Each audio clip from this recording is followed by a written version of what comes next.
What if I told you I tax loss harvested $35,000 in one day this week, the week I recorded this show? Keep listening to find out how I did it. Welcome to the Money Meets Medicine podcast, where we talk all about the personal finance topics you wish you'd learn in medical school. I'm your host, Dr. Jimmy Turner, and believe it or not, this is the 250th episode of Money Meets Medicine. Tag along as we discuss the wild ride. That's right, everybody. This is episode 250 of Money Meets Medicine. Pretty crazy to think back on how far we've come, all the things that have happened. We've had three amazing hosts on the show, starting with Ryan Inman and then Dr. Alicia Taylor and our current amazing co-host, Justin Harvey. So 2 doctors, 2 financial planners, pretty good mix along the way. And what I want to say most right now, before we get all into the weeds, is thank you for all of you who show up each week. The show has over 12,000 followers between Spotify and Apple Podcast, which is certifiably insane. I legitimately never thought I'd have the chance to reach over 10,000 people every week by using this microphone in my basement. I'm truly humbled by all of you hanging out with me each week to hear me ramble about personal finance and career topics in medicine. And since the podcast started in January of 2020, which is crazy to think about, that's 6 years shortly after this episode comes out. But in those crazy 6 years, we've had around 1.2 million downloads on the show. So thank you to all of you who have clicked, followed, subscribed. If you just landed on this podcast, please click follow and subscribe on your podcast player of choice. Again, I'm truly humbled to play a part each week as you listen to this show. So since this is a milestone podcast, I figured we could chat about some of my personal milestones as well in terms of my financial journey, because I remember when I was still blogging on The Physician Philosopher, and I used to put up quarterly net worth updates, and a very well-known person in this space, I won't say any names, said basically, yeah, that's cute. You'll keep doing that until your net worth is meaningful, and then people won't want to hear it or you won't want to share it. And what I think that this person didn't realize is that one of my greatest strengths is being a completely open and transparent book. People that know me in real life will tell you I'm the same exact way I am on this microphone. I am who I am. I'm unapologetic about it. I'm also completely transparent and open, which makes it super easy for people to ask questions. So I'm open about my successes, some of which I'll share on the show, including how I tax loss harvested $35,000 today. But I'm also open about my mistakes, like spending every dollar I earned on the GI Bill that I got from my dad being in the Navy when I was in college. I spent every single dollar. I got $500 a month or something like that. Spent every dollar of it. Or the fact that despite being a financial guru, I still buy new cars, even when it doesn't make financial sense. I talk about that being my faux pas all the time. Or how I screwed up getting disability insurance as a medical student when an insurance agent screwed me, which is why we started Money Meets Medicine Disability Insurance, so that what happened to me doesn't happen to other people. And ultimately, that's what I'm all about, right? I want people to learn from my successes. I want you to learn from my failures. I want you to learn from my mistakes, my miscues, so that you can speed up your journey to financial independence and practicing medicine because you want to, and not because you have to due to financial constraints. So speaking of which, I've completely revamped, I mentioned this in recent episodes, the weekly update that comes out for those of you who have subscribed to the weekly email update. So once weekly email comes directly to your inbox and includes exclusive deals and discounts, like how to get $100 off a student loan consult or how to save money on a physician contract review. It also contains personal finance lesson for the week. That's new to learn from, in addition to having this week's podcast, blog, and video content in there as well. And it also has free content that we offer at Money Meets Medicine, like my Bitcoin guide to beginners and my best-selling book, The Physician Philosopher's Guide to Personal Finance. So if you want access to the exclusive discounts and deals, personal finance lessons and contents only found in that email, you can join the weekly update by going to moneymeetsmedicine.com/update. You just put your first name, your email address in there. I'll be in your inbox once a week with things that you can learn. All right, let's dive into this. We're going to talk about some of my family's biggest financial successes on this show, and maybe we'll save the episode on some of my biggest mistakes for another time. I talk about those a lot anyway. So as of this recording, for reference and for posterity purposes for those who are listening to this show someday in the future after it's released, I just turned 40 years old before recording this, and I'm reminded of that age as I recover from a shoulder surgery that has officially knocked me out for 12 weeks from work. It's supposed to be 1, ended up being 12. It's supposed to be just a distal clavicle. It turns out it was a full thickness rotator cuff, and I had 2 tears in my labrum. I had biceps tenodesis, which, by the way, if you didn't know what a biceps tenodesis is, you should totally YouTube that at some point and watch it, because I didn't know what it was despite taking care of people that have it. And that's a bigger deal than I thought it was. Turns out that getting old and lifting heavy weights every other day is for the birds. But honestly, in truth, I'll probably get back to lifting heavy things again, just doing it more intentionally and thoughtfully to prevent injury. So, all right, let's talk about some big successes, and make sure to stick around, of course, because we're going to talk about the tax loss harvesting trick that we recently found out. And I think you'll be interested to learn how. So, number one, let's start with the big picture. I finished training in July of 2017.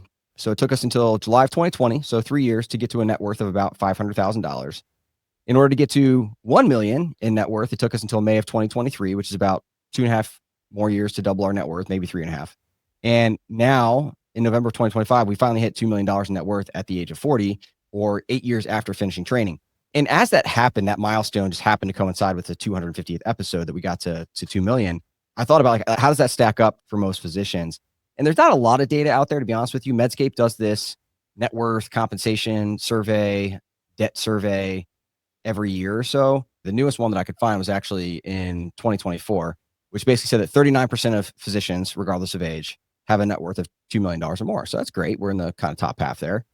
The most recent one that did break it down by age, I think, was in 2023. And it broke it down something like this. It was like ages 35 to 39, 83% of physicians had a net worth of less than $1 million. So this is less than 5 years out for most people. By age 40 to 44, that's when about a third of doctors had reached $1 million in net worth. And by 45 to 49, so basically, let's just say by the time you get to 50, over 50% of doctors have a net worth of more than $1 million. And naturally, this kind of begs the question, right?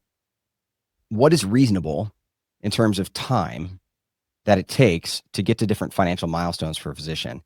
Of course, this is a rule of thumb. Everyone's income is different. Everybody's saving and spending is different. Everybody's cost of living is different. But I think 5 years out, having a goal of $500,000 in net worth is actually pretty reasonable.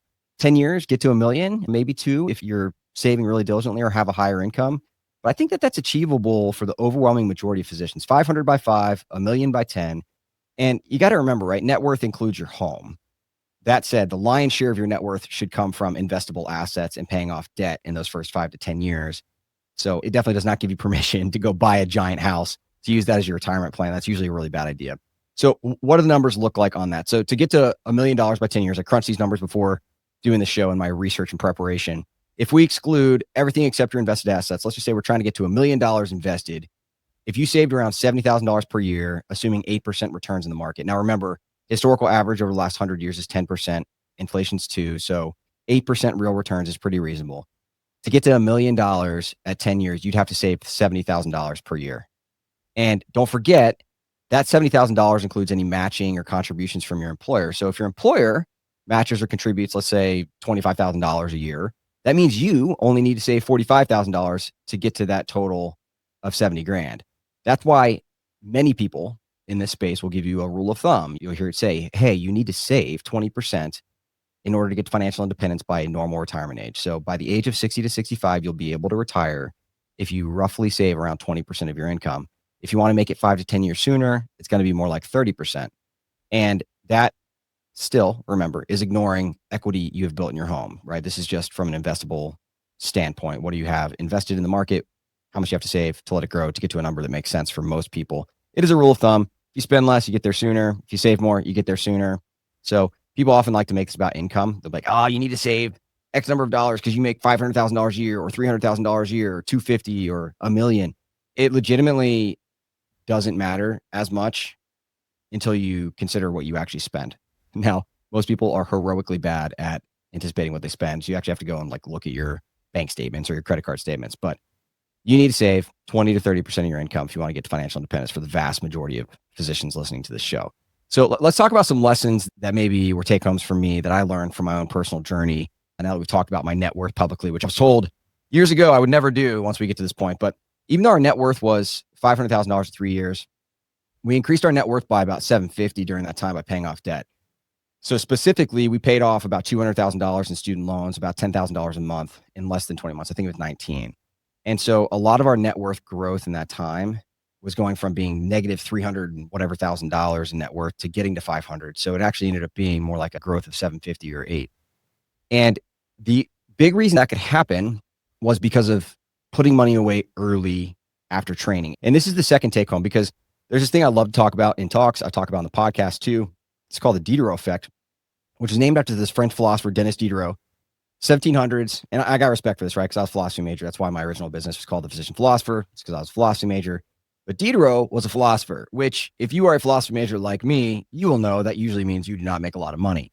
Because with a philosophy degree, if you don't go get some other professional degree like a law or medical degree, you end up teaching philosophy. You don't make a lot of money doing that or writing books. And that was true now. And that was true in the 1700s when this French philosopher Diderot existed. He wrote encyclopedias, he authored other books. And it wasn't until Catherine the Great, a Russian empress, came and ended up really enjoying his work, bought them all. In addition to buying all his stuff, she also bought this red robe and was like, hey, I'm going to give you this fancy scarlet robe, and I'm going to buy your books and your works, and I'm going to make you basically wealthy overnight. And so Denis Diderot ends up writing this hilarious essay, as a philosopher would. And he says, beware the contamination of sudden wealth. Because what did he end up doing after he came into all that money? Well, he said, hey, someone who wears this nice scarlet robe needs to have a nice mantle over the fireplace, need to have a nice Persian rug on the floor. And so he upgraded his entire lifestyle when he came into this money all of a sudden. And this became known as the Diderot effect. When you come into money quickly, the act of spending the vast majority of it and ending up broke. This is the same phenomenon that happens to actresses and entertainers. It's the same phenomenon that happens to professional athletes. It's the same phenomenon that happens to lottery winners. If you look up the studies and statistics on that, how many of them end up being broke despite getting millions of dollars. It's the same reason that physicians make really terrible financial decisions right after they finish training. We go from making $60,000 or $70,000 a year to making $300,000 or $400,000 or $500,000 or $600,000 the next month. And what do? Well, we do the Diderot effect because we're human and we're psychological creatures just like he was, and we spend it. And so for my family, one of the reasons we were able to accomplish the goals we did that I outlined earlier was because we didn't do that. We prepared for the Diderot effect. I said, hey, when I finish training, I am going to take 10% of the difference between what I took home as a resident and what I take home as an attending, which is about a $10,000 difference at the time. I'm going to take $1,000. I'm going to spend it on whatever I want to make that Diderot side of my heart happy. And then I'm going to take the other $9,000 and I'm going to pummel away at my student loans until they are gone. And that's what we did for 19 months, added in some bonuses in there, got rid of that debt in less than 20 months, 200 grand. This happened because I knew the Diderot effect was a thing. I know that I'm a psychological being, just like Denis Diderot was, and just like all of you are listening. And so I avoided that by knowing about it, having some financial literacy, and then making a very intentional plan to get around that while still enjoying some of the wealth that came from creating this career, right? All the hard work that we put in, all the sleepless nights. Really, really important. The third thing I'll point out is compounding interest really is a magical thing. And I love telling this story. I've shared it before on the podcast, I think, but I give talks all the time about the psychology of investing, where the inventor of the chessboard game comes to a king. King loves to play board games and different games. And he says, hey, what do I have to give you for this new game that you've created and that you've taught me? I said, no, not much. All I want you to do on this chessboard is I want you to take one piece of rice on the first square, second on the second, 4 on the third. I want you to double it every square. There are 64 squares on a chessboard. So as you're driving, listening to this, or doing dishes or laundry or working out, as you're consuming this podcast, think about how big of a number would that be? If I took a chessboard and I put one piece of rice on the first square, 2 on the second, 4 on the third, 8 on the fourth, how high would that be? What amount of rice would end up on the board if you did that 64 times? The answer I get typically in talks when I give this talk, by the way, is like 100 million, or some people be like 5 million. I think one time maybe I got someone to say multiple hundreds of millions. The answer is 18 quintillion, which is, to be clear, that number means that there are 6 commas, and that is more rice than exists in the entire world. Okay. And the reason that that's so hard to imagine when you're picturing this chessboard and 64 doublings of rice is that our brains don't think in terms of logarithmic math. Compounding interest is not the way that our brains naturally think. We very much understand when the market goes down by 20%, we see our portfolio of $2 million become 1.6 overnight, but it's very hard to understand long-term logarithmic math. But that compounding interest really is the magic. And this is why they say it's not about timing the market, it's about time in the market. Though we're going to talk about timing the market here in a little bit with my recent tax loss harvesting event. But you need to stay in the market. You should never have a time when you're out of it, because otherwise you're not participating in that magical compounding interest. And it was really those 3 things that helped us get there. The intentional paying off debt, knowing about the Diderot effect, giving 10% to ourselves to be able to spend on whatever we wanted to allow ourselves to have a little bit of an increase in lifestyle for those 2 years until our debt was paid off. Then we bought a house, right? And then the compounding interest and that time in the market. Those things really did allow us to get to the goals that we had and surpass them, to be honest, and to get to where we are and what I described earlier today. So this is a huge, huge win for my family, and something that I hope all of you can learn from in terms of the Diderot effect, knowing that when you come into a large sum of money overnight, whether that's the June from residency to July as an attending, or whether it's a bonus, inheritance, you are wired to want to spend it. And so you have to fight against that natural instinct as a human because we all have it. Second big win for my family over the last 5 to 7 years has definitely been entrepreneurship. This is also, to be fair, one of the biggest failures at times too, because running a business is not for the weary. It's not for the faint of heart. I think it's a pie in the sky idea for most people, like, oh, I'd love to run my own business. And they don't realize that something like 80 or 90% of businesses fail within 5 years of the business starting. So I've had times where the business brought in low six-figure amount of money for my family. And I've had times where I spent an extra 20 to 30 hours per week on top of my full-time clinical job in anesthesia, breaking even and bringing home no money from those efforts because the business didn't pull in as much money as I anticipated. And I still had to pay people. So entrepreneurship's great. It's also painful. You learn so many lessons from it. And probably the biggest success that I've had from that personally is learning about failure and how to work through that. That's something that I didn't learn in medicine, to be honest. I didn't learn growing up. I struggled with failure a lot, and entrepreneurship taught me that if you're not willing to deal with that, you're just not going to succeed in entrepreneurship. That said, I could technically include the business as part of my net worth calculation too, but since I don't have any designs on selling Money Meets Medicine, and I definitely don't have any takers as of right now currently offering me a fair market value on it, there's not really any way for me to include that in the numbers. That said, what I can say has been an absolutely massive success is the fact that we've helped so many doctors at this point through financial literacy provided on this platform. We give away thousands of copies of the Physician Philosopher's Guide to Personal Finance each year, give talks on topics, coached hundreds of doctors, made a podcast here that's free for you to consume each week. And yet the one thing that I'm by far the most proud of is our disability insurance denial rate, because all of you know my story. I've shared it so many times on the show that an insurance agent didn't do the right thing for me. I bought the wrong kind of policy. And if I had just known better, I wouldn't have done that. The industry standard for denials is somewhere around 20%, give or take. And even our closest competitor in the physician space for disability insurance, their denial rate's 8%. Ours is less than 1%. And this is despite helping hundreds and hundreds of doctors secure disability insurance. But what Mike Kittner and I are doing at Money Meets Medicine matters. It is something I'm so proud of. And the reason I'm so proud of that is ultimately Mike and I created Money Meets Medicine disability insurance to make sure that what happened to me doesn't happen to someone else, basically getting an unexpected denial. It should be a never event. And through Money Meets Medicine disability insurance, we've gotten as close as you can probably get to making that be a reality.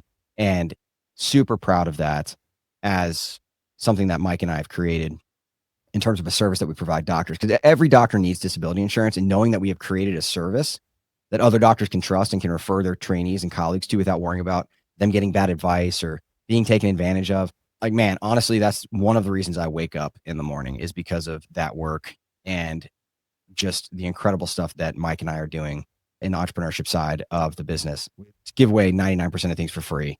Disability insurance is something every doctor needs, so you might as well get it from somewhere you can trust. And I've always aimed to run a business by doing it the right way, even if that means making less money. And I can honestly say that's exactly what we're doing.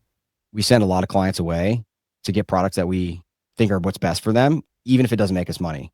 We take care of all the steps, hold their hand the entire way, go through the entire process. And if we have to hand them off, we do that because it's the right thing to do. And so our North Star has been and continues to be and always will be doing what's best for the doctors we serve. And so that's been a huge win over the last 5 to 7 years, kind of finding our space and doing it the way that we feel like it should be done.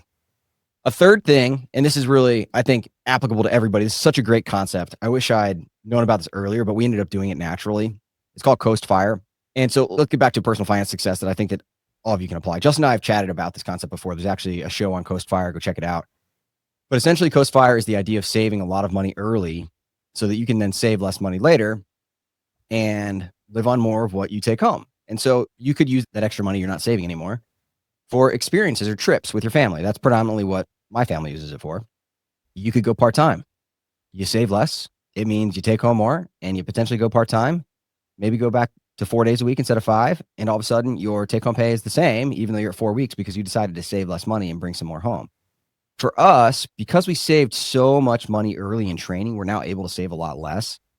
In fact, we used to invest over $100,000 per year. Basically, my wife's entire income as a public school teacher. That's what Kristen does for a living. About $40,000 back then, give or take.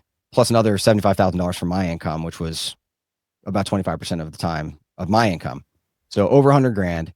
And now we save way less than 6 figures every year so that we can take the kids on trips and I can afford to have the schedule that I now have. In fact, it is one of the reasons I'm able to afford to take a job change, which is going to start in 2026. For those of you that don't know, I'm leaving Wake Forest. I'm taking a private practice job in a small town about the same distance away from my house, so I don't have to move. And I'm able to do that and actually take a pay cut doing that to go work in a culture and an environment that I think better suits me right now. And that allows me to continue to work on Money Meets Medicine. And it's because of those financial gains that we made, saving so much money early, right? The Diderot effect. We did the opposite of Diderot. We saved a ton of money those first 2 to 3 years. And then afterwards, we kind of toned it down a little bit. I was able to accept a job that's going to allow me to continue to work on this Money Meets Medicine, financial literacy, helping doctors with disability insurance with Mike, but also pretty much guarantees I'll never miss another baseball practice or band concert for my kid because the schedule I have is now going to be incredible, like ever. It earns less money than what I was making, but because of Coast Fire, I'm able to do that, and I'm able to make all the things now with my kids, which if you listen much to the show over the years, you know how important my family is to me. They are my number one priority. And so Coast Fire, saving a bunch of money early so that you can rein it back in later and go part-time, take a better job, get a better schedule, have more experiences or trips with the kids, I think is a great way to go about it and crunch the numbers, figure out how much do I need to save to retire by the age that I want? How much am I spending? What does that require? What's the nest egg number I'm getting to? And then at some point you're going to figure out, okay, Jimmy, could have saved $100,000, $120,000 every year and been financially independent at 44, or I could cut back and save $65,000 or $70,000 a year and be financially independent by 48 and have an extra $50,000 or whatever that is, but extra money for my family to go on trips, for me to go part-time, for me to find a job that pays less but has a better schedule, right? And so Coast Fire is a really awesome thing. If you've already been saving, crunch the numbers, see where you're at. You might be surprised that you can save less money and still get to the goals that you have if you were really diligent about saving early. If you're early in your journey, make it a means to an end. Try really hard to set that goal to save money early in your career so that you can Coast Fire when you get there. So now on to the most recent financial success that everyone's listening to this. You're like, hey, Jimmy, like I thought we were gonna talk about tax loss harvesting. So this one is more recent success. And by recent, I mean, like I did it today, right before recording the show, and probably the one you're hanging around for, right? Like we talked about, but let's talk through it because I think it's a high yield topic for everybody. Many of you know that I'm obviously a huge index fund fanboy. In fact, over 80% of our invested assets are in index funds. That said, after tons and tons and tons of research, and I mean tons of research, I also branched out into my first and maybe only ever alternative asset class, which is Bitcoin. And I did a 3-part series on this because I'm a firm believer you need to have basic financial literacy, term life insurance, disability insurance, a student loan plan, investing in index funds, a broadly diversified index fund portfolio, and really understand that stuff before you ever consider Bitcoin. But I did a 3-part series on Bitcoin from an educational standpoint in August of this year. So 2025, for those of you that are listening to this in 2026 or in the future. And that 3-part series was meant to educate people and to provide some sense of knowledge about Bitcoin that maybe they haven't heard before. Because a lot of people in the space, the second that I say Bitcoin, there are people that automatically just went ahead and turned the podcast episode off. And the joke's on them. Because ultimately, I think that if you do learn about Bitcoin and you get conviction on it based on really studying it and learning it, you will have a really high chance to want to take that leap too. Now, we're not talking about taking 100% of your portfolio into Bitcoin, but it could be 5%. It could be 10%. That's a reasonable number based on your risk tolerance and what your goals are. I also have a free Bitcoin guide that you can download in the weekly update if you want to join that. Just go to moneymeetsmedicine.com/update, snag your copy. I think it's also on the website as well, the main website. You can go there, moneymeetsmedicine.com, and put your name, your email address, and you'll get a Bitcoin beginner's guide for doctors. That said, one thing I didn't talk about on the 3-part series is that Bitcoin has something that's really unique about it when it comes to tax loss harvesting, which is that the wash sale rules don't apply to it. So for those of you that know what that is, your mind's already blown. But for the rest of us, let's make sure we're not leaving anybody behind. To make sure I don't lose anybody, tax loss harvesting is essentially when you have money invested in a taxable account. It's typically a brokerage account, something you have like Vanguard, Fidelity, Schwab, but can also be a cryptocurrency exchange in this case. And so currently, you might have some money that was worth X and now it's worth Y. You lost some money on paper, and that loss on paper, you can sell the investment and buy something else immediately so that you're never out of the market. Because remember our chessboard story, the importance of staying in the market. It's about time in the market.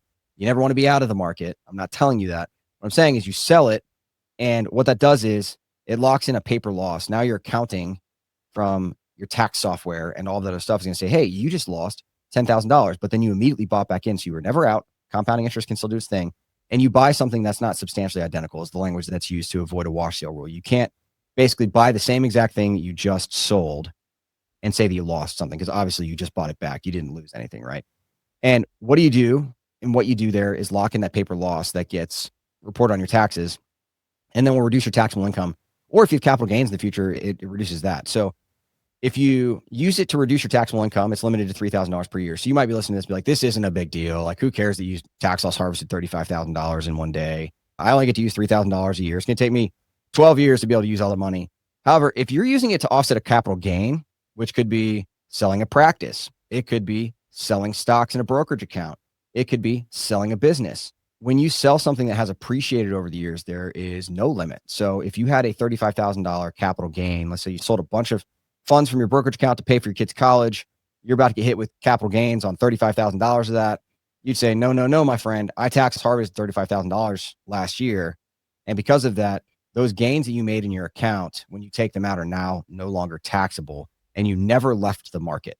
You kept investing the entire way. This is why tax loss harvesting is a really powerful thing.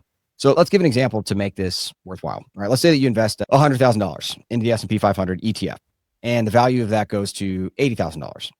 You could sell the S&P 500 ETF immediately, buy a total stock market ETF, which, by the way, correlates to like 99% or something like that, so that you're never out of the market. You're still investing in something that matches your thesis, what your asset allocation should be. But on paper, you just sold and lost $20,000, even though your investments were never really out of the market for a significant amount of time. Then in the future, when you sell your assets in your account, you could sell up to $20,000 in gains before you ever paid taxes on it because of your tax loss harvesting that took place. Now, I mentioned the wash sale rule. This is a really important consideration, and this is where Bitcoin shines. But let's talk about that in a second. Bitcoin doesn't have a wash sale rule. Going back to our example, what you're now not allowed to do basically is, if you sold that S&P 500 ETF, is to buy something that is substantially identical. Like, you couldn't buy another S&P 500 ETF within 30 days, or you'll experience a wash sale, and that basically removes any of the paper losses, tax loss harvesting you would have had. So this is why you would traditionally want to sell your S&P 500 ETF for something that highly correlates, like a total stock market ETF, but it cannot be identical. Now, what's interesting about Bitcoin is that it is not viewed the same way as ETFs, stocks, index funds, equities. It is viewed as property, which means that you can sell it at a loss and take benefit for tax loss harvesting from it, and then immediately buy it back to lock in those losses while not ever having to make you lose the Bitcoin. And this is powerful stuff, particularly for an asset that is known to have major volatility. In fact, the Bitcoin peak at the time of this recording was over $126,000, I think 4 to 6 weeks ago, maybe 2 months ago. But the market right now, it's around 90 grand. Now, I didn't buy all of my Bitcoin at the top of the market. We dollar cost averaged into that after lump summing in the beginning. But because of this rule, I was able to sell all of our Bitcoin to the exchange I use, which is called River, and then immediately buy it back before placing it back on my cold wallet for storage, and lock in $35,000 in tax loss harvesting. It cost me some transaction fees. It also cost me the difference between the buy and the sell spot price. So there's a couple $1,000s in there that it cost me, but I saved $35,000 when all things were said and done. So don't ever invest again in Bitcoin if you haven't done your research. That's why I made the free Bitcoin guide and why I did those 3 episodes, because I really want you to understand Bitcoin before you ever consider doing that. And you need to do it well after you get the basic financial literacy stuff out of the way. That said, you should do your homework. If the major reason that you don't invest in Bitcoin is because of the volatility, because people say that I thought this was supposed to be a store of value, but it's so volatile, I would tell you that it is actually a really good thing that Bitcoin has that volatility if you plan to hold on for dear life, or you plan to buy your Bitcoin and not sell it. Because when the market goes down like it has right now, I'm not losing my mind. In fact, I just saved $35,000 on taxes, right? So whenever it has an appreciable dip below whatever my current basis is, which after today will be around $92,000 per Bitcoin, that gives me another opportunity to tax loss harvest while not actually losing much of my Bitcoin. In fact, you lose a small, tiny little amount to transactions and costs for the spot price. But I basically had the same exact amount of Bitcoin that I had 5 minutes before doing that. To be fair, it took 45 minutes for the transactions to settle because it was a large sum of money. But the point is that I was out of the market for 45 minutes, okay? And have the same amount of Bitcoin that I had then, and it is at a substantially lower cost basis now. Now, in the future, when I sell some of the other investments that I've had for a while in my brokerage account, let's say, I won't have to pay taxes on any of it until we go over $35,000 in gains. And since I'm in the 15% bracket, that's a lot of index funds or Bitcoin or whatever that I'd have to sell prior to having to pay taxes on it when I have $35,000 sitting there protecting me. And if I don't do that, I can use $3,000 a year to reduce my ordinary W-2 income and save money on that, which ends up being a significant amount of money, $1,500, give or take, $1,200 on taxes because of this tax loss harvesting. And what is unique about Bitcoin is that there are no wash sale rules. So it is one of the only things you can sell, lock in a paper loss, and buy it exactly the way that it is, the exact same thing you just had, that very moment that it settles, and no wash sale rule will apply. That's mind blowing. So if you know anything about tax loss harvesting, and maybe volatility was the reason that Bitcoin was breaking the bank for you, you just weren't willing to go that route, I would argue maybe you need to take a deeper dive into Bitcoin, understand it a little bit better, know a little bit more about it. But as you're listening to this, I also want you to realize that well over 80% of the money that we have invested is not in Bitcoin. It is in good old low-cost diversified index funds. I'm still a huge index funds fanboy. I still love basic financial literacy. I still think index funds are right for the overwhelming majority of people. But if you decide that you want to take advantage of that Sharpe ratio, the outsized return, the asymmetric reward that you can get from something that's a small part of your portfolio that starts at 5% of your portfolio but can become 15, given asymmetric outsized returns, Bitcoin's not a bad thing to consider, right? I don't do real estate. I own a business and I do Bitcoin. Those are the two things I invest in basically outside of index funds. All that to say, shared some personal gains, shared some personal success stories on this podcast. Hope you learned about Diderot. You learned about making smart financial money moves, learned about Coast Fire. And hey, maybe you didn't know until this podcast that Bitcoin doesn't have a wash sale rule to it. And maybe that'll make you consider going back and checking out those other 3 episodes I did on Bitcoin and reading the books that I recommend in the Bitcoin guide. And check that out as well. Go to moneymeetsmedicine.com/update to get your hands on the weekly update, which has the Bitcoin guide inside of it. All that to say, thank you so much. 250 episodes, over 1.2 million downloads. I can't believe that this show has come as far as it has.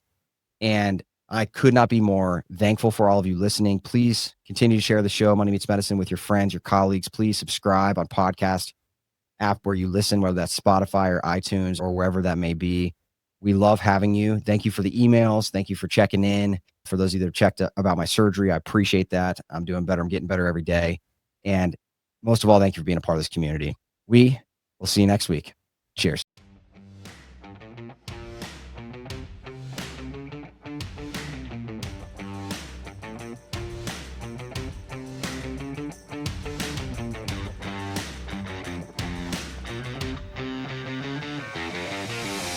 Justin Harvey is a certified financial planner at APM Wealth, where he helps anesthesiologists and pain medicine physicians. Dr. Jimmy Turner is a practicing academic anesthesiologist at Wake Forest in North Carolina. He's also a licensed insurance agent. However, either Justin or Jimmy are your financial planner, investment advisor, or insurance agent. This show is expressly for general education and entertainment purposes only. Nothing should be considered financial advice. All views expressed are solely the views of the guests on the show and do not represent the views or opinions of their employer.